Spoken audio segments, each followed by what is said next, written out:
गोरखपुर पूर्वांचल सेटरिंग association संगठन ने आपसी समस्याओं को लेकर किया विचार संगोष्ठी का आयोजन। गोष्ठी में मुद्दा रहा मजदूरी को लेकर कि हम लोग 20 लाख का सामान लगाते हैं, लेकिन साल भर के अंदर सेटरिंग का सामान कट पीट कर नुकसान की कगार पर लगभग 10 लाख का हो जाता है।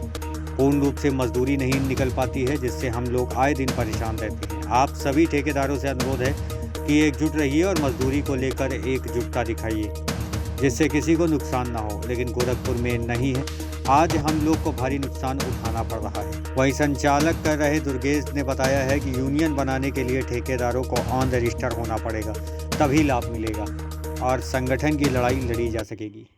मजदूर यूनियन में आया हूँ, जो असंगठित नाम ही रख दिया गया बैनर से, जो यूनियन अभी नहीं बन पाया। ठेकेदार है जो सेटरिंग का काम करवाते हैं, ये कहा जाता है कि मजदूर मजबूर हो जाता है, मजबूरी में बहुत कुछ कर बैठता है। लेकिन उच्चतर देखा जाए, जो हाई लेवल पर बैठते हैं मजदूर के दुख को नहीं समझते हैं। या ठेकेदार हर प्रयास करता है कि हमारे वजह से और लोगों की रोजी रोटी चले। जो या गोष्ठी चल रही है कि सेटरिंग का काम कराने वाले, क्योंकि मानव समस्या होती है, माल लगाते हैं, अभी सुना गया 20 लाख का अगर माल लगाते हैं तो कम होते होते 10 लाख पर पहुंच जाता है, उससे नुकसान होता है। सही समस्या है। देखा जाए तो सेटरिंग के माल में नुकसान होता है, लेकिन मैं कुछ ऐसे पदाधिकारी हैं, अभी देखा जाए कि कुछ ठेकेदारों का रजिस्टर्ड हो चुके हैं, लेकिन कुछ नई यूनियन बनाने का प्रयास चल रहा है कि एकजुट रहें, हम लोग समाज में एक आईना दिखाएं। क्योंकि बिल्डर ही काम करता है, मजदूरी बिल्डिंग खड़ा करता है, लेकिन उनके परिवार को देखा गया गरीबी की हालत में ही रहते हैं, कर्ज में डूबे रहते हैं। कुछ ऐसे मजदूर को देखा गया कि सुसाइड करने पे मजबूर हो जाते हैं। कहा जाता है मजदूर मजबूर होता है। आज उसी पे मैं बात करूंगा। घनश्याम दत्त जी मुख्य इस संगठन के वक्ता हैं।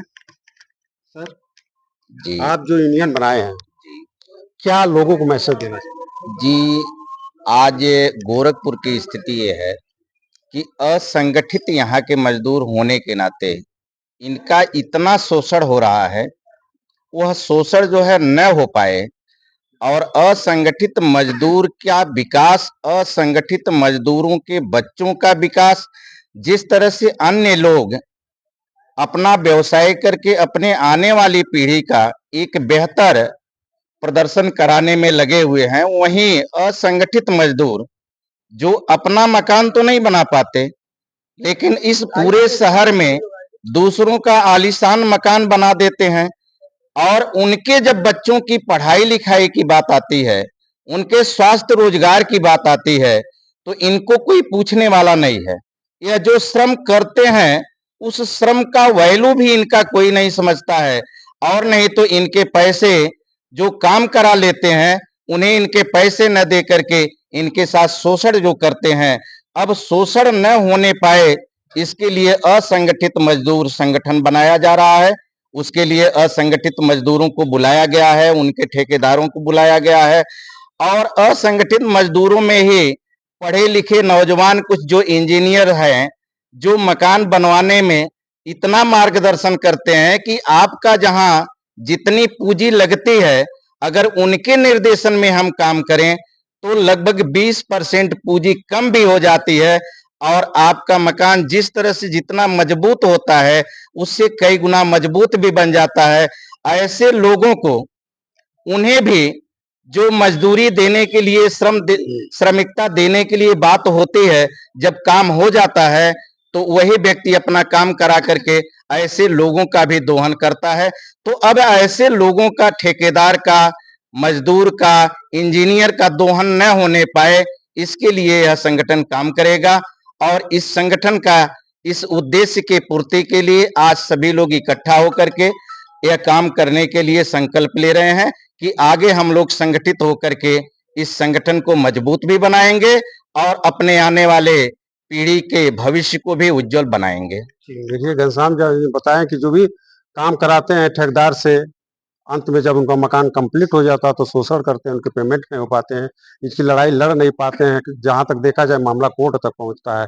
लेकिन जब यूनियन नहीं रहेगा तो कोर्ट तक जाना, लड़ाई लड़ना सबके बल के बूते नहीं है। वहाँ हार मजदूर मान जाते हैं, क्योंकि मजबूर रहते हैं, वो नहीं लड़ पाते। संगठन की बहुत जरूरी है, संगठन होने में प्रक्रिया बहुत होती है। अब शुरू हो गया तो आगे आसमान तक पहुंचाएंगे तो मजदूरों का फायदा। मैं दुर्गेश जी से मैं बात करूंगा, काफी चर्चा गोष्ठी पे मजदूरों से किए हैं। योगेश जी, समस्या जो आपके साथ आ रही है, ठेकेदारों के साथ आ रही है, सेटरिंग करवाते हैं मजदूरों से, वो वही फ्लॉप होता है कि वो काम टाइम से आता नहीं है, चला जाता, दोपहर को चले जाएगा, या तो एक दिन जो उसका पेमेंट करेंगे दूसरे दिन आएगा नहीं। ये समस्या आपके साथ है, ठेकेदारों की नुकसान होती है, तो क्या इस पर विचार? इसमें हम लोग आपसी चर्चा कर रहे हैं सभी ठेकेदार बंधु मिल करके कि इसका एक ठोस निदान किया जाए, जिसपे हमको भी नुकसान ना हो और हमारे काम करने वाले मजदूर को भी नुकसान ना हो। और मैं एक लाइन और कहना चाहूँगा, ठेकेदार बंधु अपने इस बिजनेस को गणित के माध्यम से जोड़ नहीं पा रहे हैं। अगर वो ठीक प्रकार से इसको जोड़ लें अपने बिजनेस को, तो इनको हर महीने नुकसान हो रहा है। पिछले 10 सालों से जो आज सेटरिंग का रेट स्थिर है, उसको बढ़ाने के लिए हम सभी ठेकेदार बंधु एक साथ मेहनत कर रहे हैं, प्रयास कर रहे हैं कि हमारा एक रेट निर्धारित हो, जिससे हमें बहुत सारे लोग बार्गेनिंग जो करते हैं, बार्गेनिंग ना कर। ठेकेदार गणित नहीं कर पाता, उसका अपना सही सामान से लेखा जोखा नहीं कर पाता, नहीं जो तो लेकिन ठेकेदार कैसे बन जाते हैं? ठेकेदार एक दूसरे को देख करके, जैसे वो आज काम करने वाला एक मजदूर है और मजदूरी करते करते उसको एक काम करने का अनुभव हो जाता है, तो उसको लगता है कि ठेकेदार बहुत ज्यादा पैसा कमा रहा है। इसी लालच में आकर के वो ठेकेदार बन जाता है। वो आदमी उधार लेकर के, कर्ज लेकर के, जमीन बेच करके, यहाँ तक कि समूह से लोन लेकर के पैसा जो है ठेकेदार बनने के लिए अपना 2 लाख रुपए का सामान खरीद लेता है। और जब वो साल भर काम करता है, तो साल भर के बाद उसको पता लगता है कि ये फायदा नहीं, नुकसान का मैंने कारोबार कर लिया। लेकिन वही तो फ्लॉप हो रहा है, जब ठेकेदार बनने की प्रक्रिया वो जानवर नहीं कर रहा। ठेकेदार का मुहर लगा देते हैं, आप ही लोग लगाते हैं, अपने साथ काम करवाते हैं, जान जाता है, फिर दूसरे जगह वही ठेका ले लेता है। ठेका में जब रजिस्टर्ड होगा तभी ना ठेकेदार कराएगा। ये सबसे बड़ा समस्या यही है कि ये ठेकेदार लोग रजिस्टर्ड नहीं हैं। मैं आपके माध्यम से, मीडिया के माध्यम से ये सरकार से भी गुजारिश करना चाहूंगा, श्रम विभाग से गुजारिश करना चाहूंगा कि जितने ये छोटे छोटे ठेकेदार हैं, चाहे वो सिविल के हों या अन्य मकान बनाने के ठेकेदार हों, इनको एक अभियान चला करके रजिस्ट्रेशन करते हुए इनका जो एक शुल्क ले सरकार और इनका एक रजिस्ट्रेशन करे, ताकि। क्या नाम आपको? मेरा सोनू भारती, मैं सजना विधानसभा पाली ब्लॉक से आया हूँ। क्या ठेकेदार है? जी, मैं भी सेटिंग का ठेकेदार हूँ। रजिस्टर्ड? नहीं, रजिस्टर्ड नहीं है। जो आज की हमारी समस्या है, जो हमारे दुर्गेश जी ने बताया अभी, आज जो भी सेटरिंग ठेकेदार हैं, वो कुछ कम पढ़े लिखे हैं, कुछ एकदम हैं, कुछ एकदम गंवार भी हैं। हमारे पास शिक्षा भी नहीं है। शिक्षा न होने के कारण भी ये समस्या आ रही है कि हम उस चीज को, जिस विभाग में हम काम कर रहे हैं, उसका गुणा गणित कैलकुलेशन हमने नहीं कर पाया। और जो समझदार व्यक्ति कैलकुलेशन किया, हिसाब किताब जोड़ा, घाटा मुनाफा देखा, उसने व्यक्ति ने बंद कर दिया। कुछ मजबूरियां हमारे सामने है, कुछ जाल जब व्यक्ति जब फंस जाता है, जाल फंस जाता है। अब कैसे? मजबूरी ये है, आज से 10 साल पहले सर जो रेट था, आज हमारा संगठन नहीं बन पाया, कोई नियम सिस्टम न बनने के कारण जो हमारा रेट नहीं बढ़ पाया, इसके कारण आज ये हमको मीटिंग करना पड़ेगा। जब ठेकेदार पर शिक्षा नहीं रही जी, कमियत बहुत है जी, तो मजबूरी कहाँ से? इस जब कमियत शिक्षा नहीं है तो मजबूरी कहाँ से? मजबूरी क्यों नहीं सर? इस मजबूरी को दूर करने के लिए, जो मजबूरी आज हमारे सामने है, जो समस्या आ रही हैं, मेरा एक सुझाव है, ये हो सकता है, कौन सा काम इस दुनिया पर नहीं हो सकता है। जैसे हमारे कुछ साथी कह रहे हैं ये नहीं हो सकता, वो नहीं हो सकता।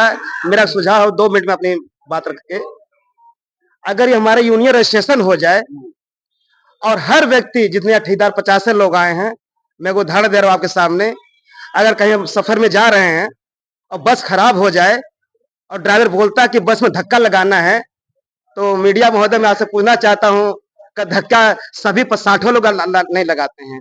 कोई हट्टे कट्टे जवान उस उतरते हैं, 10-20 लोग जवान लड़के धक्का मार देते हैं, मंजिल जो बस में बैठा है उस व्यक्ति को पहुंचता है और जो धक्का लगाने वाला ही पहुंचता। तो शायद मुझे लग रहा है जो ये संगठन जो 50 लोग आए हैं, ये धक्का लगाने वाले लोग हैं।